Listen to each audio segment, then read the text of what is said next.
সালাফুনা বানাহুনু বিল আস। আমরা যে জায়গায় দাঁড়িয়ে জায়গার সম্পর্কে অবগত আছেন সবাই, এই সেই যুদ্ধের ময়দান।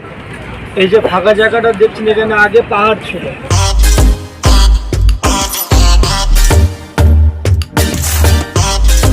সালাফুনা বানাহুনু বিল আস।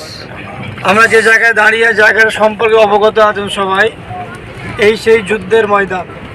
এই যে ফাঁকা জায়গাটা দেখছেন, এখানে আগে পাহাড় ছিল। এটাও পাহাড় ছিল। পাহাড় এখন কেটে কেটে রাস্তা তৈরি করে দেওয়া হয়েছে। পিছনটায় দেখেন, এই যে লম্বা যে পাহাড়টা দেখতে পাচ্ছেন, সেই ওকল থেকে নিয়ে ওকল পর্যন্ত এই লম্বা পাহাড়টা হলো উহুদ পাহাড়। কি পাহাড়?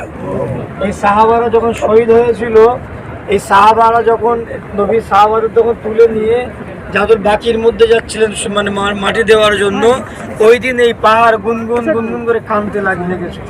এই কান্নার আওয়াজটা নবীর কানে এসে পৌঁছেছিল এবং নবী বলেছিল, পাহাড় তোমরা কাঁদছো কেন? ওই পাহাড় বলেছিল, এই শহীদদের মাজার যদি আমাদের পদদেশে না দাও, আমি এই পাহাড় নবী তোমার সাথে হেঁটে হেঁটে জান্নাতুল বাকি মদিনার বাকির মধ্যে আমরা চলে যাবো। বলুন সুবহানাল্লাহ। আল্লাহ নবী বলেছিল, ওহদ পাহাড় তুমি আমাকে ভালোবেসেছো, তুমি আমার সাথে আমি যে জান্নাতে থাকবো, তুমিও সেই জান্নাতে একসাথে থাকবে। বলুন সুবহানাল্লাহ। এবং আরেকটা দেখবেন, নাবি শরীফের পাশে একটা যেখানে নামাজ হয়, মুসল্লি যেখানে দাঁড়ায়, ইমাম যেখানে দাঁড়ায়, ওই দাঁড়ানোর জায়গায় পাশে একটা উসুলে হান্নানা বলে একটা পিলার আছে।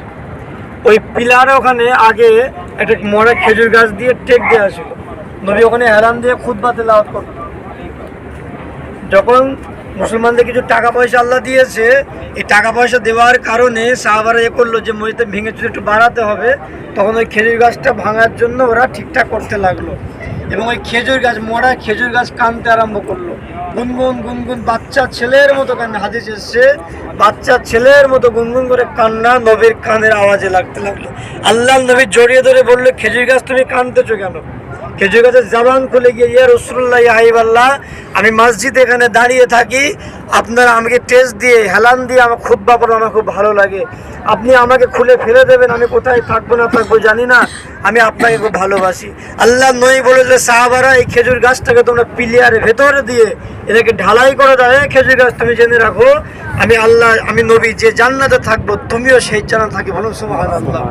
আর খেজুর গাছ যদি নবীজিকে ভালোবেসে জান্নাত জায়গা করে নিতে পারে, একটা ওহদ পাহাড় যদি নবীজিকে ভালোবেসে জান্নাত করে নিতে পারে, আমরা বান্দা, আমরা নবীর উম্মত, আমরা নবীজিকে ভালোবেসে কি করে নিতে পারবো না? হযরত আনাস রাদিয়াল্লাহু তাআলা আনহু হুজুর খুব ছোটবেলা থেকে নবীর খেদমত করতেন। আস্তে আস্তে বড় হলেন। নবী আমার ইন্তেকাল করে গেলেন, এমন কিছু সাহাবারা বন্ধু বান্ধব আনাস হুজুরের বাড়িতে এসছে দস্তরখানায় খাবার খাওয়ার জন্য। আল্লাহু আকবার। তারা এসে দেখলেন দস্তরখানাটা একটু ময়লা যুক্ত হয়েছে। হযরত আনাস রাদিয়াল্লাহু তাআলা আনহু হুজুর ওই দস্তরখানা নিয়ে আগুন জ্বালিয়ে দিয়ে আগুনের মধ্যে ফেলে দিলেন।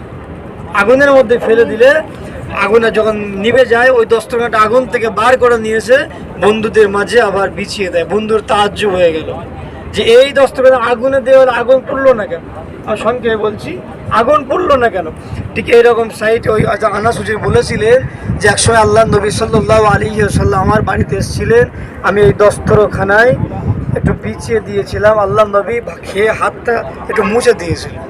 এই হাত, এই নবীর হাতের ছোঁয়া লাগার জন্য দস্তরখানে একটা কাপড় আল্লাহ পাক তাকেও পোড়া থেকে আল্লাহ পাক হারাম করে দিয়েছে। বলুন সুবহানাল্লাহ।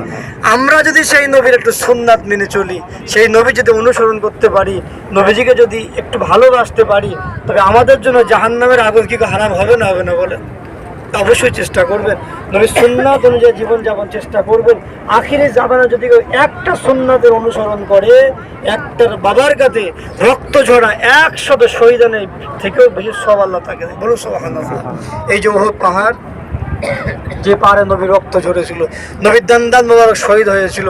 হযরতে হামজা হুজুরের মাজার দেখেন, এই সব থেকে বড় যে মাজারটা দেখতে পাচ্ছেন, হযরতে মানে উনি সাইয়্যিদুন, মানে শ্রেষ্ঠ, শহীদানদের শ্রেষ্ঠ বলা হয়। বুঝতে পারছেন? শহীদানদের হেড বলা হয়, হেড। তাকে কবর দেওয়া হয়েছে, মাজার দেওয়া হয়েছে এইখানটা করে, বাকি সব দিকে ছড়িয়ে ছিটিয়ে আছে। এবং এই যুদ্ধে কারো হাত কাটা, কারো নাক কাটা, কারো পা ভাঙা, এই অংশগুলোকে নিয়ে জান্নাতুল বাকির মধ্যে আল্লাহ নবীজি দাফন করে দেওয়া হয়েছিল। বুঝতে পারছেন? সবাই মোটামুটি বুঝতে পারলেন তো? এই যুদ্ধটা হয়েছিল ইসলামের দ্বিতীয় যুদ্ধ। ইসলামের দ্বিতীয় যুদ্ধ হয়েছিল। এই যুদ্ধটার নাম হলো ওহদের যুদ্ধ। এই জায়গাটার, এই পাহাড়টার নাম কি? ওহদ পাহাড়। এই ওহদ পাহাড়ের জন্য এই যুদ্ধের নামকরণ করা হয়েছে ওহদের যুদ্ধ। যাই হোক, এনারা সবাই জান্নাতি। এনাদের ওসিলা দিয়ে, নবীর ওসিলা দিয়ে আমরা দোয়া চাইবো, আল্লাহ পাক আমাদের সবাই যেন মাফ করে দেন। বলুন আল্লাহুম্মা আমিন। আমরা সবাই মিলে একবার